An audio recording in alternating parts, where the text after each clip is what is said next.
Don't mind my edges, but I originally thought that I was going to end the first video, in which I did. I've already like edited it, downloaded it, and I'm in the process of publishing it, but it takes so long on my internet, so probably gonna get that for a few days. But I got bored, and I like to do stuff when I'm bored, so I was like, what can I do? Because I'm doing like inventory count. Like I'm coming up with sheets or whatever. I have an inventory system, which is free, thank God. It's for a site called Inventora. Hopefully can get sponsored by them one day. But yeah, so they're pretty cool that you can do production runs. You can put in shipments from products that you're purchasing when they come in, to it'll add to your thing. I just thought about that too.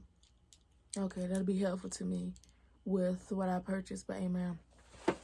But yeah, and then it'll automatically add into your other supplies. So say if you got 5 left or something and you bought 100, you'll have 105, but you know your cost of goods is a factor. So once that 5 is used up from the other one that may have costed 31 cents, now it factors in your new product of that 100, the new price of the 100, you know, which could be 28, maybe 42 cents if it went up or if it went down, if that makes sense to y'all. Some of y'all probably know what I'm talking about. But yeah, I have it online. I just wanted to print one out just so I can see it. This is actually like my 3rd time trying to design this, because I still like the design. It still doesn't make much sense to me, but I'm trying. Eventually, hopefully I come up with something. But yeah, it's just been like difficult and weird, because starting this, because I like to do mine by batches. So like the wax that I bought is 10.5 pounds, you know, times it by 20, and that's 210 ounces. So I have 210 ounces, but so basically that can make me 31 candles. But since I'm starting off with that wax and I haven't used it yet, I'm testing it. So I will have hopefully just 5 testers, and they will work out. But regardless, I have 5 testers, so that means I can make and sell 26 candles. So with that being said, it'll no longer be my batches. So like right here for my wax. So basically this is like, if you can see, it says 1 batch and 31 candles. Realistically, it's going to be 26. So like going by, say my wicks, right?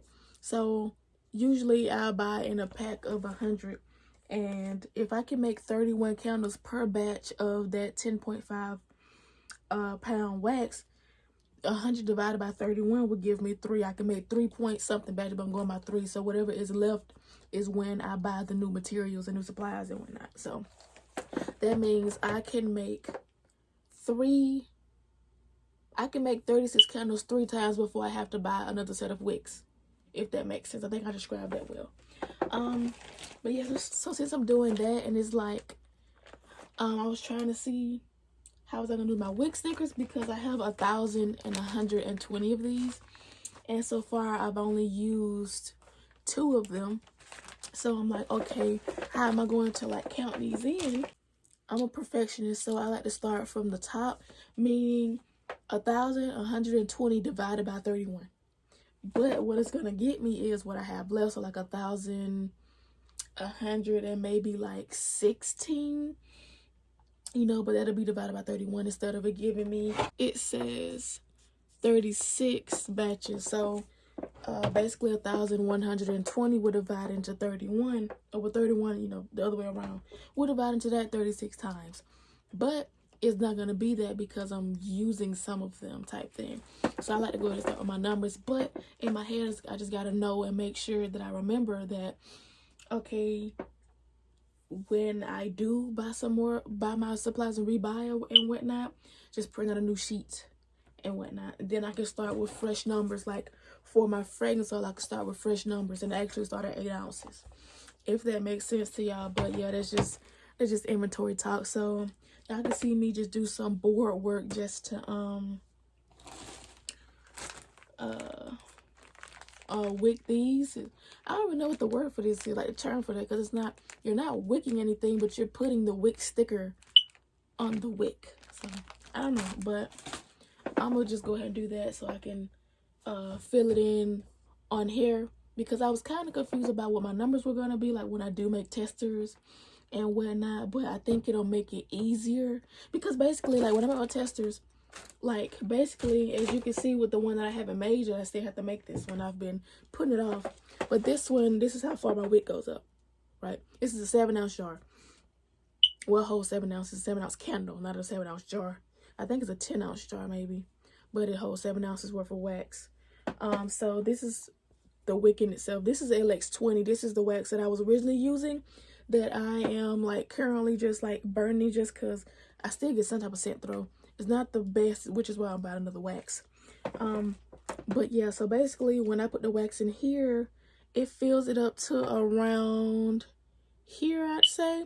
So the wick actually gets cut, if you can see, like around here. So I have a whole another half of a wick in which I can still use. Realistically, I can't use it for selling because it's not safe. I need the wick tab at the bottom to keep the wick, to keep the wick steady and in place while it's burning. But you know, it would be a waste to like throw this away when it can still be used, because it's legit, because I've already used it, but it's legit enough for a whole other candle.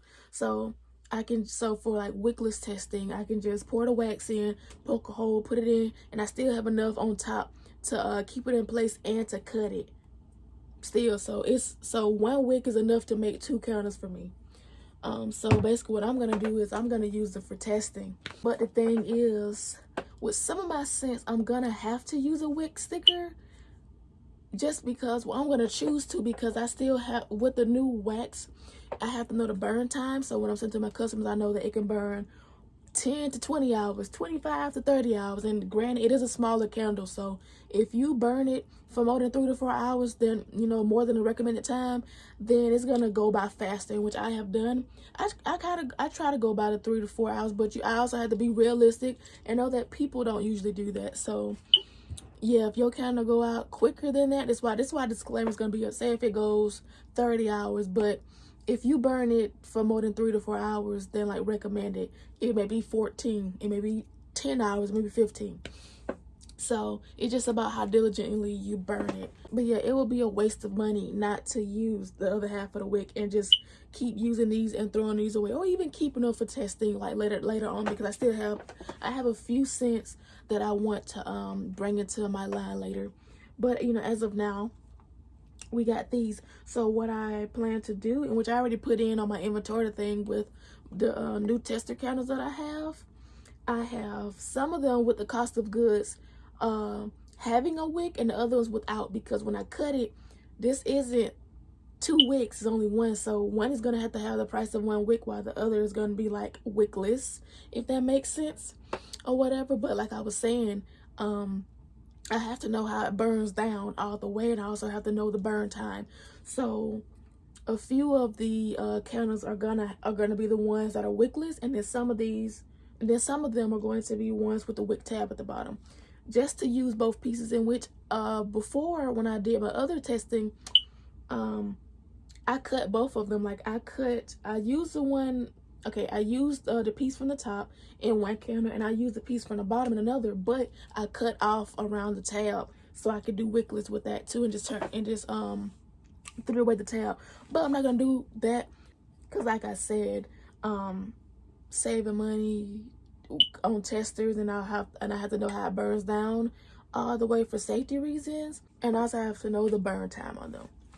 But yeah, so enough of that. And also, quick thing, I'm bringing this one. I was going through like my candle jars in here, because I'm gonna make some reels about like cleaning these, because those reels have been doing good on my Instagram lately at Destiny Hope Candles on Instagram, and also like Destiny Hope Candles and Wholesale, because I couldn't change the name over just yet, because I had another page first. But I guess like with Instagram's algorithm, like if you change your page a few times, they don't know where to put you, so they don't know who to put you in front of. So I made a new page, and I had already a new page that I had for Wholesale, but I wasn't going to use it. I just took it so nobody else could take the name of it. But I just transferred my stuff over there, and I've been doing good so far. I'm currently at 42 followers, so that's good. You know, we're growing slowly but surely, but hey, it's something. And whatnot. I've already had people even wondering when I'm going to release and, you know, let people be able to purchase. And I also had somebody come to me with a wholesale opportunity. So when I start those candles, the first thing I might do, I might just start out with wholesale, just because it's like that makes you the most money. So I may do that, because how I want to do wholesale, honestly, I didn't want to do, because I remember about Candle Class said this, it's like you kind of have to let go of the pride and the love that you have for what you created, and whatnot, just to let somebody else sell it, because it's like I want to wholesale my candles, but not with my look, like that's my look type thing. So I have to get past that. But in my opinion, I may do wholesale candles. I know I want to do wholesale. I kind of want to be like a wholesale distributor, if that makes sense. Not a big distributor, but just like if you need jars, because my supplier is in China, so I have to wait for mine. But being your supplier, yours is in the US, so you get yours faster type thing, so you don't have to wait to get them for China. You can get them from me. And also to be something different, because the only jars you see a lot of people using now, honestly, is from Wood and Wick Co. So, and I was even going to buy them at one point in time, but thank God I didn't. And I found my supplier, and one day I can be your supplier. But yes, I really want to do that. I like stuff like that, and I said that'll be fun, easy, and cool to do. But also I wouldn't mind selling these wholesale as well, because that'll be another thing of income. So at that point, that'll be 3 bits of income: regular candles, wholesale jars, lids, and supplies and stuff like pouring pictures, anything, and also wholesale candles. But because honestly, I was gonna do it, if I do like wholesale candles, I was gonna do it with a different jar for my supply, like a different color, or maybe a different jar in general. But I may go with my jar, but there may be different lid options, because I don't want you having my quart lid, or even if I do have it, I'm not gonna label it. Like, you're gonna have to label it. I put the names on them, so you know what scent is what, so you know how to label it, but you're not gonna have my label, which makes sense, because I'm not doing what's it called? It's a white collar. But I'm not doing a wholesale to where you just take my candles with my name on it and you sell it. No, you take the candle for the scent and the jar and whatnot, and the lid and the wick and stuff like that. Our form is already done, and you go sell it to your customers, because you have a different brand identity type thing. That's how I'm gonna do them, if anything. And I may still do them in different colors. I'm not sure yet, but as of right now, I have access to my jar type and my jar color. But yeah, so now let's get to this just random doing these. And I may at some point also start labeling with the warning labels on the bottom of the jars as well, just because that's also one of the things that, as you can see, is of 1,000. So feel me.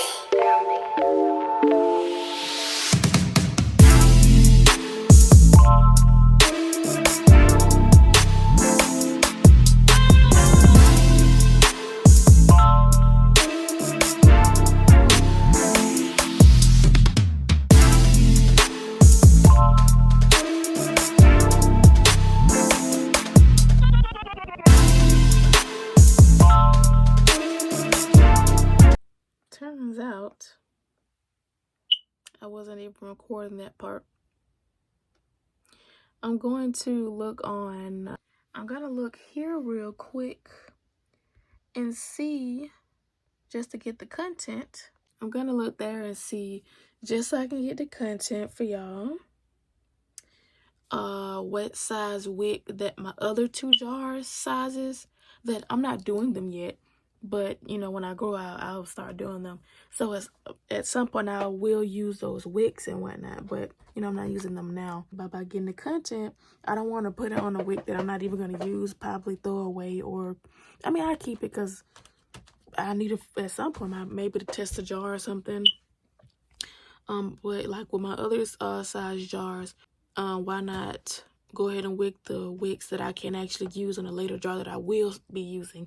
And I'm going to check on the Candle Science website for that.